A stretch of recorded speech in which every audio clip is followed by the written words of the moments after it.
Hey everybody, it's me, Sara Wiseman. Welcome to Spiritual Psychic. I haven't actually been recording for a while. Had some different life events happening, and so it's interesting to return. Most recently, we had a plumbing disaster in our place, and so we had to live in a hotel for like 6 weeks. And this idea of being displaced and being in a space, in a more anonymous space or a more space with a lot of people coming and going, and just really being down to like the super minimal possessions, which I kind of do anyway, but even less than usual, was really interesting. Really interesting. And then of course thinking about, what does a plumbing issue mean if we think about it in terms of metaphysical or archetypal ideas. It's all about emotion, isn't it? It's all about this leaking of emotion and what that might mean for me or for other people, this kind of state of the world.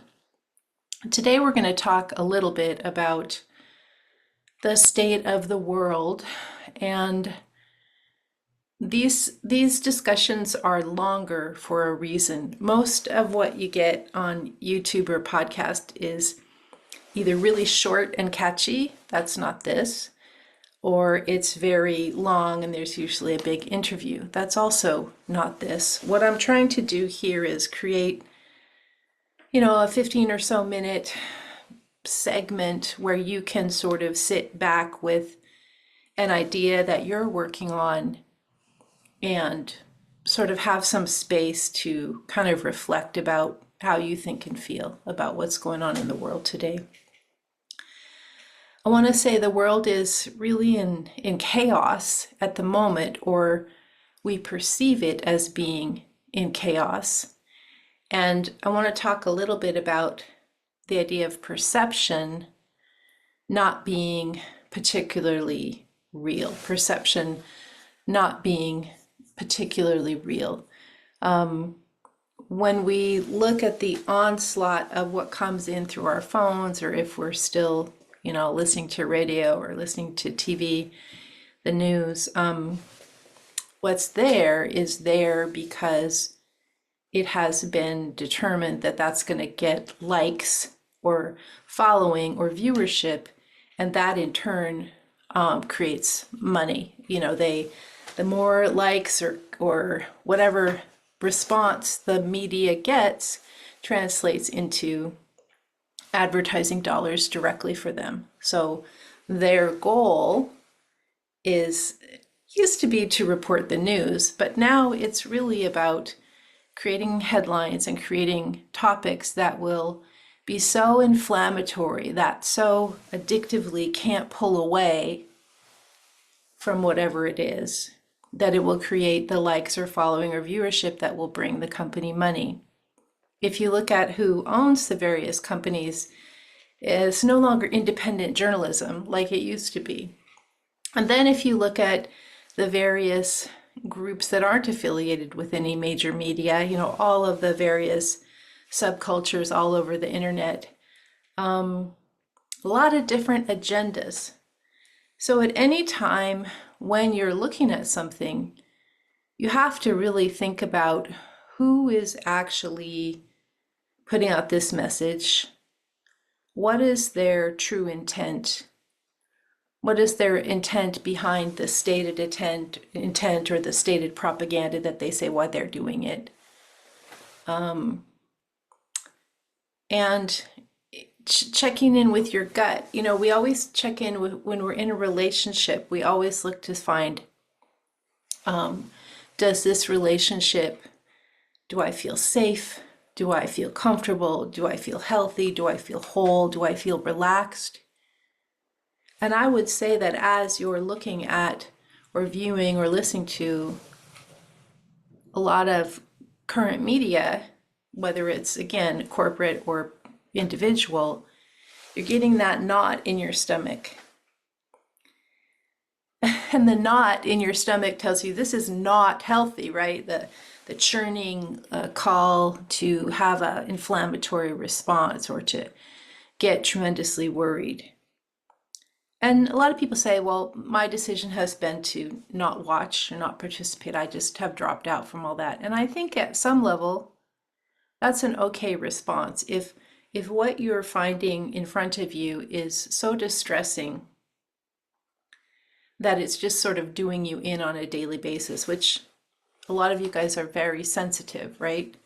So this may be how it's affecting you. If it's too much, take a break. If it's still too much, maybe this isn't something you can deal with at the moment. Maybe you have other things in your life that need more attention than the propaganda of the world. If you're a person that follows it more in an addictive way, like almost like a hobby or following a sports team, you might look at the level of like what you're learning or what you're understanding. Does it really matter? And what I've noticed, especially the last, the last several years, is that the news cycle has speeded up at an incredibly rate. So the biggest news thing today, we won't even remember it in as little as 3 to 4 to 5 days. It will be replaced by a new, more compelling story. And this is true even if the stories are the most important or most profound. It's like we're being fed all of the information as if it's the same value. And because we don't have enough information, nobody does, we can't tell what's important. So we're trying to pay attention to all of it. And again, we aren't being provided with this scale of what matters, what really matters, and then you combine that in with it's all mostly lies, or it's all mostly skewed to one side or another. And I'm just not sure it's a reliable source anymore. I think for me, in my own practice, and I know a lot of you guys have this practice too of meditating and in working with the guides, when I go into the guides, I would expect that if there was this level of trauma and problem and emergency and crisis, and there is in many parts of the world, but in many parts of the world, it's fairly steady at this moment. So when I go into the guides, I would expect to be alerted as to here's what needs to be paid attention to, here's what is important, here's what this really is about. And a lot of times they just give this sort of blanket statement of you're in stage of mighty evolution. And they provide ways of dealing with this immense change that we're facing. And that's frustrating because it makes more sense to me that we should be called to action against injustice. And yet, perhaps potentially right now, there's so much chaos that at some level, there's too much chaos to make anything work yet. It's like we're kind of in this emotional blow-up stage. And the guides continue to say, connect in, do your spiritual practice. They continue to say, the whole be the change you wish to see, but the change is internal, of course. The change is internal. Get yourself settled. Get your fear settled, your suffering settled, your anger settled. Get the personal part of you that's having sticky or toxic relations, get that worked out. Get the negative self-talk worked out. The more you are able to get your inner emotional state or your personality or all of the outward projection that is you, the more you're able to clear that, this idea of us being particulate, creating the universe together, the more you're able to clear your particulate, the better everything lifts. It becomes a tipping point of change. That's what I continue to hear from them. I'm going to read a little bit. This time I'm reading from the Gabriel messages. And again, I just want you to relax and just kind of let this sink in or settle in. Just kind of letting it settling in or sinking in.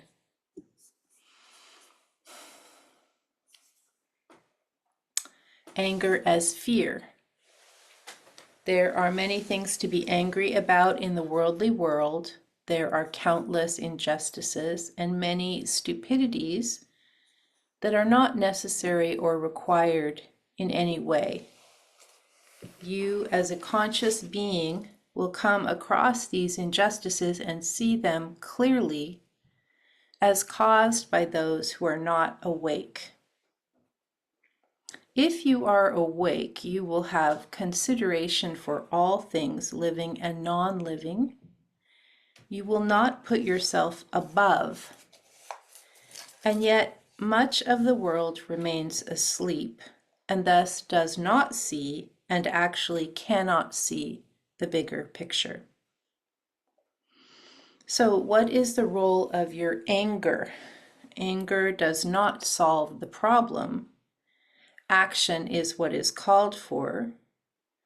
Set your anger down or use it as a warning bell to alert you to the need for right action. Right action is required in the face of injustice. So there are those of you who have the response of anger and rage at what is happening in the world. And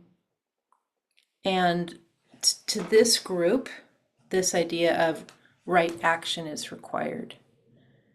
Right action is required, and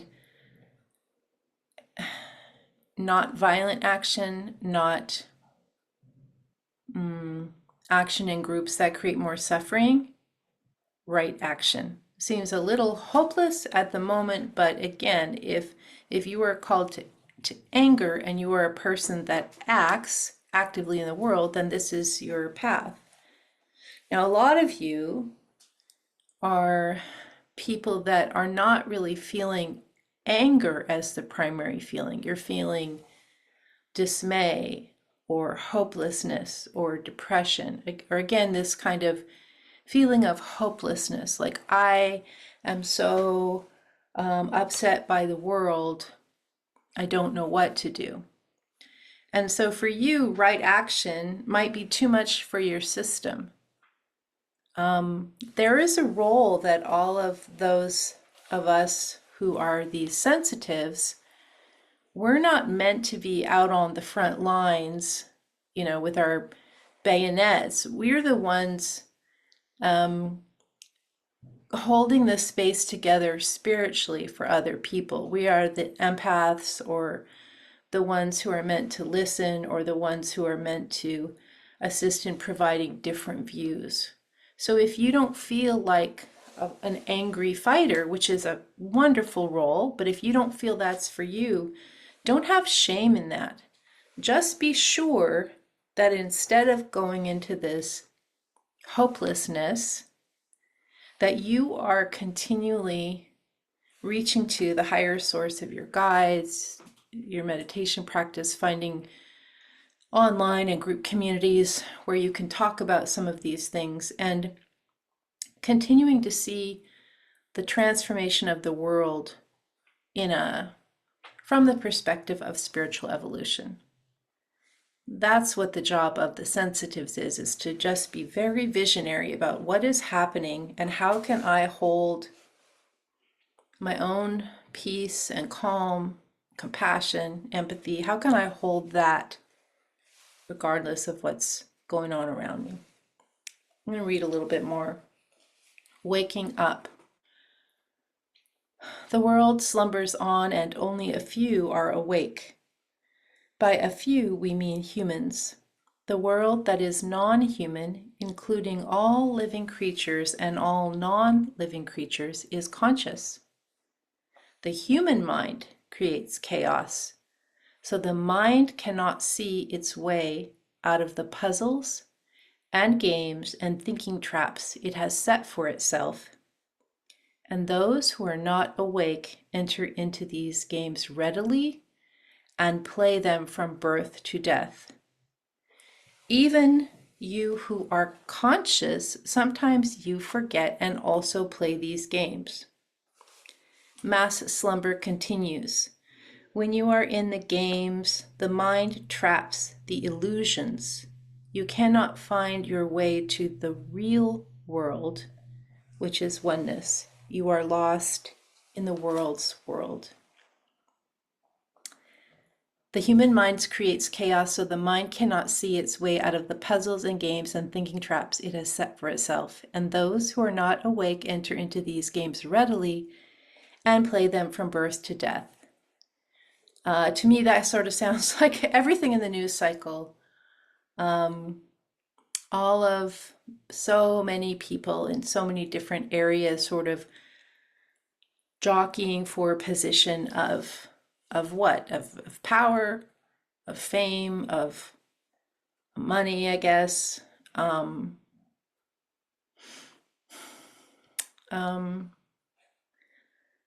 When you are in the games, the mind traps the illusions. So this idea of being in, we talked a while back about being in the cage of the mind, and just being aware that what you're being shown isn't real.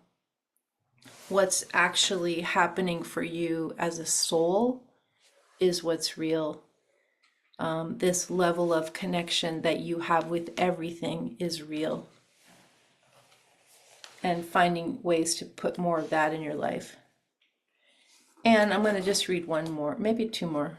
Being patient. If you are awake, you are also called to be patient. This is the challenge of being awake in a world that slumbers on. You see and know what is outside of the linear, rational view. You see and know, yet when you attempt to explain your findings to the person asleep, they cannot understand you. You are speaking a different language. This does not mean you are better. Any person has the possibility of awakening, asleep one moment, awake the next, and this is happening now. Great waves of humans are awakening now as they work through the changes of world events and tragedies that affect so many to such degree that life can no longer be as it was. Be patient. You have been awake a long time. Others are waking. More will be waking soon. Change is here. Being patient and waiting for everyone else to catch up to what you understand. And at the same time, like, let's check in at what we understand and, check your relationships with family members. How are those? Still sticky? More work to be done. Your relationship with your self-image, your relationship with your addictions and habits, like checking in on all of the things in you that haven't been sorted yet. You can be awake and have lots of issues, right? And so that's your opportunity to be like, I'm awake, the rest of the world is not caught up yet, they are waking up. And so in the meantime, I just need to work on my own inner self, my inner being. I want to say working on your inner being, we've talked about this before. It doesn't mean like self-care, like go take a bubble bath. And it doesn't mean like, oh, I'm just going to get really skinny or really beautiful or whatever, the current, especially for women, like whatever the thing is. It means getting to this place of knowing oneness all the time. And that's your go-to response. It doesn't mean It doesn't mean the outer things of the personality are worked out. It means that in your inner self, in your soul self, you are attaching to this idea of oneness over and over again. I think we'll end here for today. I'm going to keep working on the teachings now that I've got some more time. I've got a space to do it again. One thing I wanted to mention, and this is new, so I've decided I am teaching my groups a bit less because I'm going to be writing quite a few books upcoming, and I need a little more time for that. So I have decided to offer Spiritual Psychic, which is the first training that leads to all the other direct training with me. I've decided to offer that as self-study so that instead of waiting for every semester, people can take it as they want. And then when these direct training groups come along, they will be ready to take the training. So it's a prerequisite for future work. And I am not sure about how this is all going to work, but I thought that it would be a good idea. So if you go to the website, you can find that there, sarawiseman.com. It's just a way of making things more accessible so that those of you who want to do the direct work don't have to fit it in your schedule or have time zone differences or other barriers to enable you to be able to get this early training. Anyway, you'll find me at sarawiseman.com. Thank you for listening, and I will be there next time.